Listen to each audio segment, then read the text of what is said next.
Welcome to our YouTube channel. In this video, we'll provide you with a full guide on how to get the link of a TikTok sound. If you've come across a TikTok video with an amazing sound and want to use it in your own creations or share it with others, we've got you covered. Let's dive into the step-by-step process. Step 1. Open the TikTok app on your device. Step 2.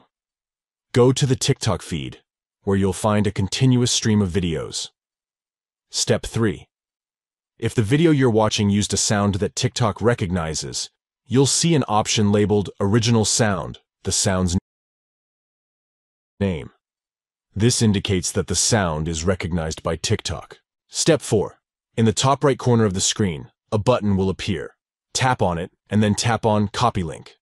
This will copy the link of the TikTok sound to your device's clipboard, allowing you to paste it anywhere you want. By following these simple steps, you can easily get the link of a TikTok sound and use it in your own TikTok videos or share it with others. Getting the link of a TikTok sound opens up a world of possibilities for creating content inspired by your favorite sounds and sharing them with the TikTok community.